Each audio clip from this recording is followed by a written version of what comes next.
Welcome to Soundscapes, the Swedish Chamber Orchestra's podcast. I am your host, Gregor Zubicki, and today I'm going to be talking to the violinist and orchestra leader, Lorenza Borani.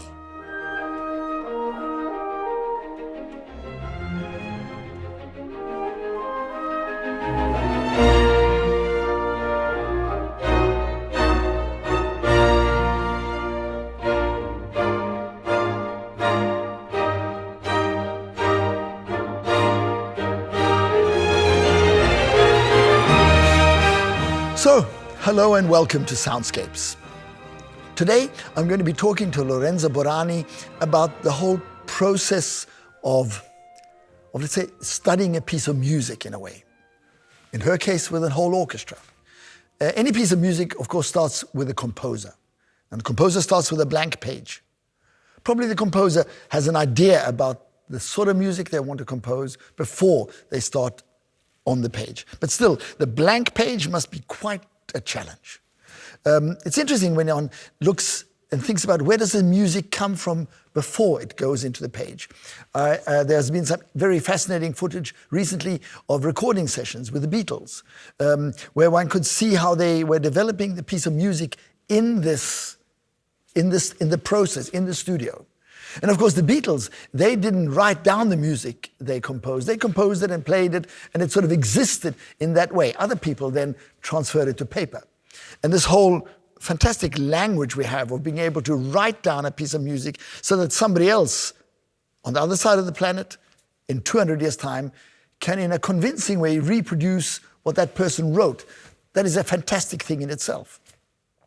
Of course, at a distance of time and history, when we play the music of, let's say, Bach or Vivaldi or even earlier, we're in a sense guessing also what was behind that piece of music, because the notes are just there, but we don't know what it sounded like at that time, not entirely convincingly. We can read books that they wrote about music. We can read the schools for violinists and others, which are really great ways of learning how they thought about music.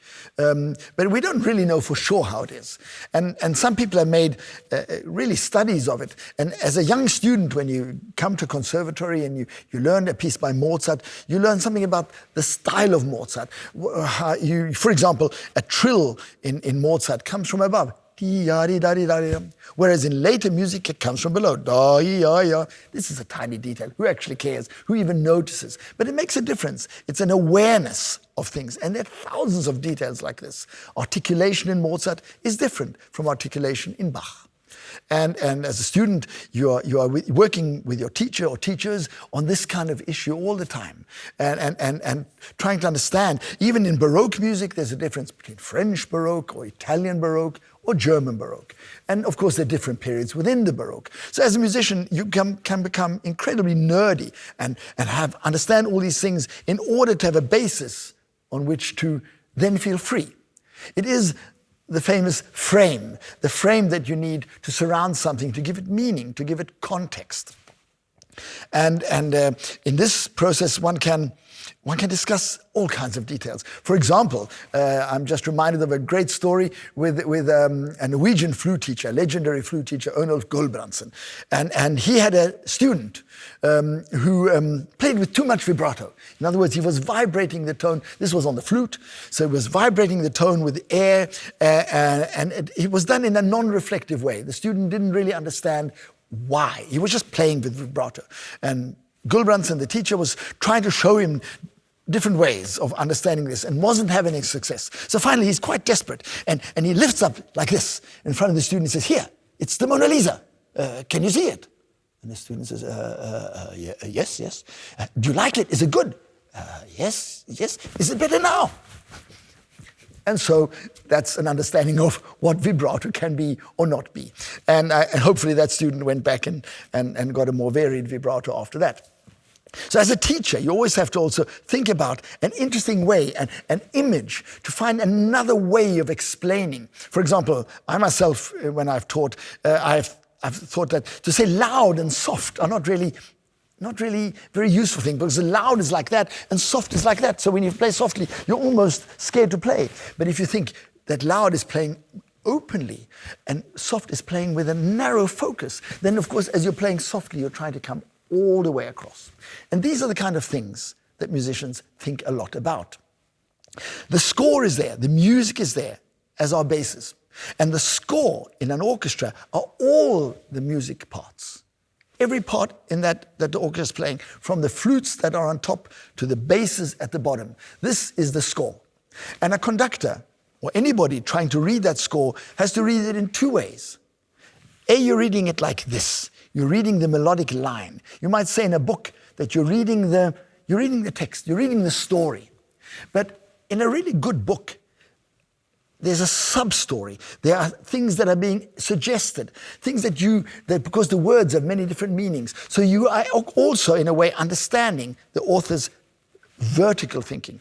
In a musical score, this is completely clear, because the vertical line, that is the harmony. That is the thing that gives the music tension or releases the tension. While the melodic line is going that way, being changed maybe from the one instrument to the other instrument, it's the vertical line that gives it context and meaning. And a conductor has to the whole time make choices and balance all these instruments against each other, and balance the tension with the melody and against the melody. And the musicians have to know the score so well that they know what else is going on. They know where, if I'm playing the oboe and here's a melody, it's a little solo, it's only 5 seconds long. I have to know where it's coming from and where it's going to. Maybe it's coming from the flute and I'm leaving it on to the cellos. So I have to be aware of where it's coming, and I have to anticipate it, as you would in football. I sometimes talk about one-touch football. One-touch football, for me, is when somebody gets the ball and passes it to where that person knows that his colleague will be, because that's where his colleague should be. So you don't have to look around. When I used to play football, I was one of those people, when I got the ball, my focus narrowed like this, and I could only see 2 inches in front of me, and I had no idea where anybody else was. And that's why I was always the last person to be picked for any team. Then there are people who naturally, their vision opens, and they have an understanding of the whole playing field, and they can see that invisible line, that if they pass the ball up there, it will arrive at the right moment, at the right time, for his colleague to pick it up and put it in the goal. And so that, in an orchestra, there's an absolute parallel to this. Because in an orchestra, if you have that vision, if you develop that vision, then you are being part of a whole. And if everybody has that, the music moves ahead in a fantastic way. And for a leader, for a conductor, I think it's probably one of the main ambitions is to develop that kind of a sense amongst one another in an orchestra, in a musical story, which is, after all, what we're trying to tell. But enough about this. Let's talk to somebody who actually knows what they're talking about, which is always the reason why we have a guest on this program. So I want to welcome Lorenza Borani. So, Lorenza, welcome to Soundscapes. Thank you. Welcome to Örebro Concert Hall and the Swedish Chamber Orchestra. And I thought we would talk a little bit today about this whole process, the whole rehearsal process. And of course, this is what you do a lot of the time. You lead orchestras and you come with a concept or more or less.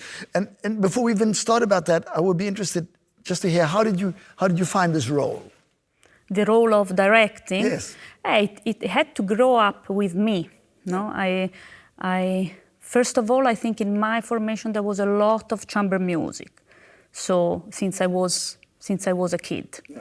So this, it's different when you grow up really playing with the others all the time, because you get to know what that means, no? To interact with other players and understand the piece together. Yeah. And then, I think that one of the things that the most was teaching me, first of all, to understand the score, because if you want to direct a group, you need to be able to create an idea of a score and not just to focus on your own part, no? And I think my biggest school has been Spira Mirabilis, my project that is still running, and it's still my school. And what is that, for people who don't know? It's Spira Mirabilis is a project that was created by me, plus other 4 or 5 members, in 2007.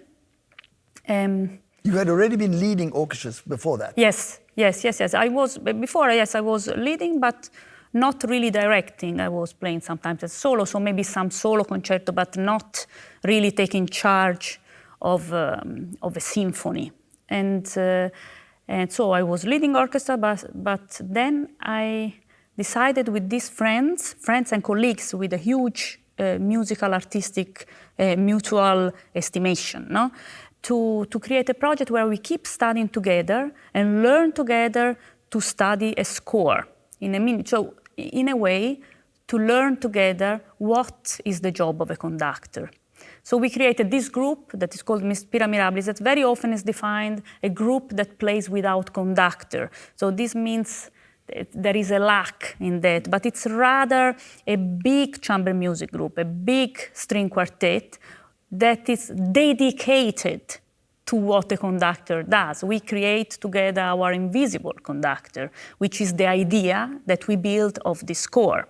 So it's a studying project that is based on the rehearsal process to build the idea and to study a score, which can be a symphonic score, can be also a Beethoven 9 with it, with the choir and soloists. So it doesn't matter how many people are involved from the score.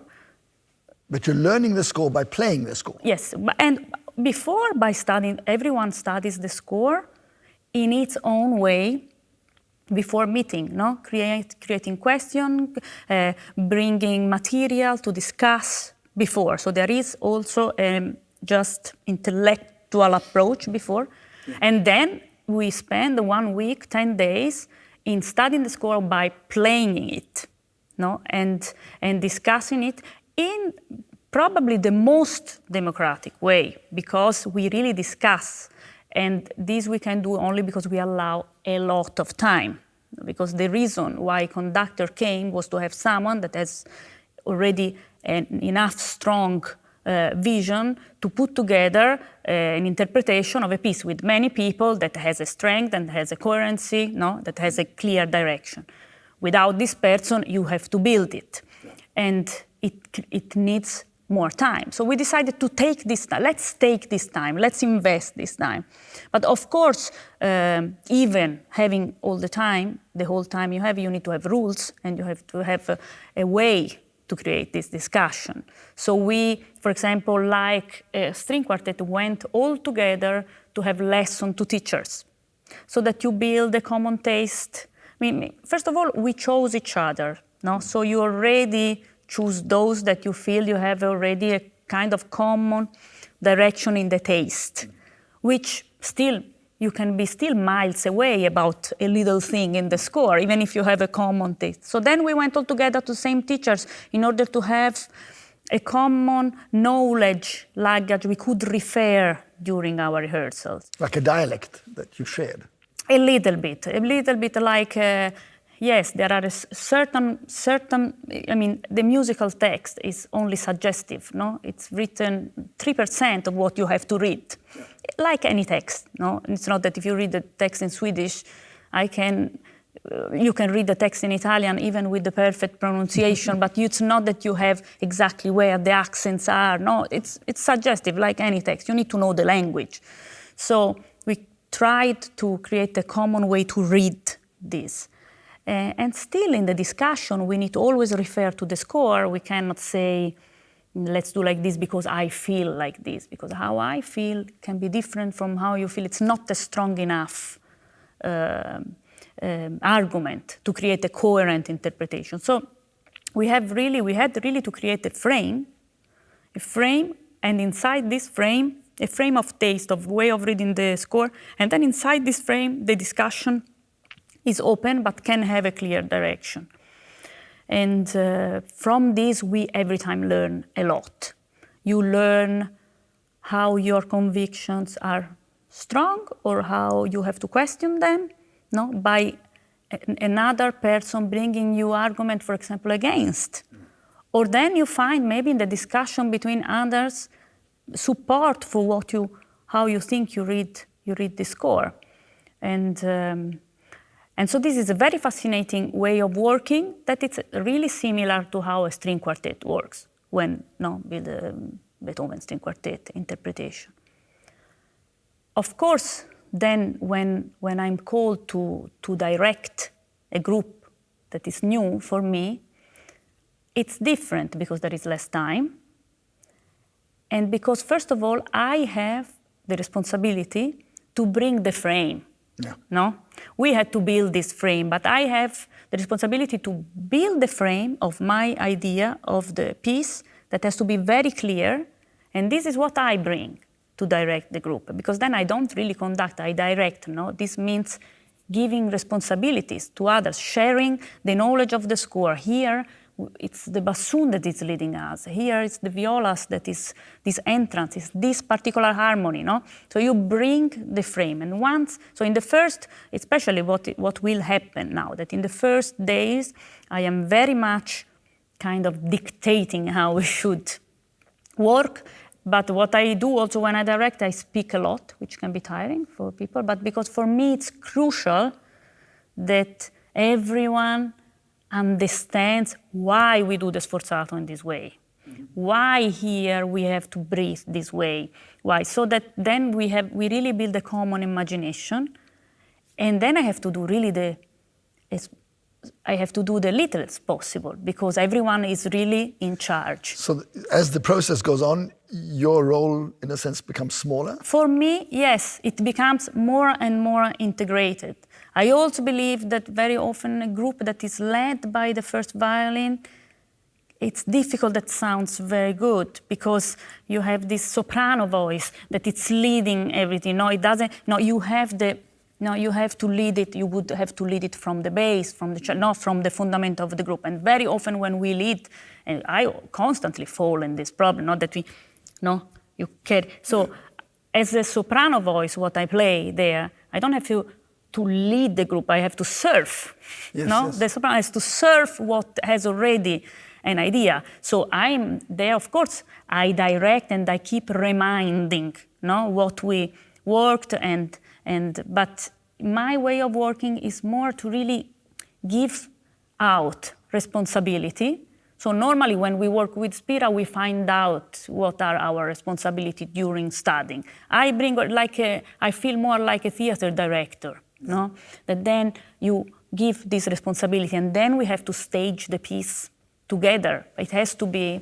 So now that, for example, slowly the frame of the way, the direction we are going, for example, with this Schubert symphony is clearer. The door is open also to proposals, because it's clear there will be no proposal that go completely in a different direction. If there would be a proposal from the day one, everything is allowed, because in music, in a way, it depends how you have the base of your interpretation. So everything would be allowed, and then it would be a completely incoherent mess. But like this, now slowly it can come. They are starting to come proposals, but here will be, and they are all coherent with the direction we are because giving. They've understood the frame. Yes. So then it can be, and then it's very important that this comes, because otherwise interpretation would be the same everywhere you go. So you want to play with these people, with this group. But ideally, I mean, for example, in a week like this, every musician always has their parts far ahead, so that they can prepare their parts. Yeah. And we also have scores available Yes, for those of course. But ideally speaking, of course, everybody should have been studying the scores quite intensively before you came. In a project without conductor, very much. With the conductor, yes, it's always good to study the score, but with the conductor, you're more at the service of it. Then, knowing the score, you can contribute even better. But the more you are asked to have responsibility, the more this studying the score is fundamental. And in your group, Spira, which has now been going 15, 16 years, what has the development been? I mean, what have you learned there? I mean, what? We also moved a little bit now later with the repertoire, because in the beginning we were very much focused on Beethoven, and we did all the Beethoven symphonies, which was our really basement. Beethoven had strong shoulders to take all our mistakes. Yes. It's like that. We started from Beethoven. We didn't start from Haydn and Mozart. This was straight after, quite at the beginning, but not the first project was on Beethoven second. Then after a while we we started digging on the classical language, and period instruments also. We all together learned period instruments. And I think that now we are also exploring a little bit more a bit bigger group and romantic repertoire, always being aware that the more you go later with the repertoire, the least what we do is historically correct, no? Because there is a time when the figure of the conductor is kind of required by the score. So we don't want that becomes a gimmick of showing we can do that without conductor. So from the performance point of view, we are now gonna do a project of Mahler 4. So in the big piece, maybe Mahler symphonies are those that even the most have the presence of the conductor in the score, no? So probably it's artistically, we could say it's even wrong historically to do it. But we do it to learn. Yeah. We do it to learn the language, to grow as a group. And this learning experience it's our best payment. No? It's what we achieve by this learning is fundamental. So we decided to stop a bit questioning what is historically right or not, and just to do for the learning. Yeah. And when you come to a new orchestra, I mean, it must always be a process initially of understanding where you are. Yes, for me it's now, for example, in this week, the first day we played through the symphony so that I could understand, get to know, because while playing you understand already a lot of who is where, how, no, and the approach. And then, because it's not that one has a formula of working that works everywhere in the same way. You have to find also what are the words that... So you have a radar. Yeah, a bit. But I have to say that here I found such an incredible commitment that it really feels home work. Yeah. That's fantastic. And how do you see the future for yourself? The future for myself, it's always a difficult question for me. Yeah. I don't wonder too much. I want to go on in learning for sure, exploring, also experimenting, and a little bit challenging myself. But for me, it's not this direction, it's more this direction so for the future. Process is the interesting. And going deep in what I questioned during the pandemic. I questioned very much if what I'm doing, it's really what I want. I think many of us did this, no? And I realized that there are many things that I would have also loved to do. And I even thought maybe I could just start a completely different. I was good at school, I could have done university, maybe I could study history, I could do, or even something scientific. I got in this time, I questioned everything. But then I realized that nothing I would have started now could reach the depth that I am now reaching with the music. And I realized that what makes me feel good about what I do is the feeling of going deep.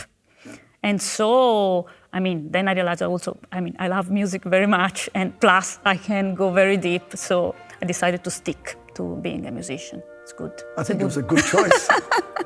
Thank you, Lorenza. Yes, thank you. Finally, I'd like to round off this program by telling you a little story. It's a story about the famous conductor, Sir Thomas Beecham. There are thousands of stories about Sir Thomas Beecham. There are also other conductors who might tell stories, but Beecham is the one that comes to mind. And I might tell some more in the future, but the one I'm telling you now I think is rather good, because Sir Thomas was doing an opera and the tenor got ill. And his wife comes to Sir Thomas and says, "My husband can't sing." I know. Thank you for joining us. Welcome back. We hope to see you many more times, again and again and again.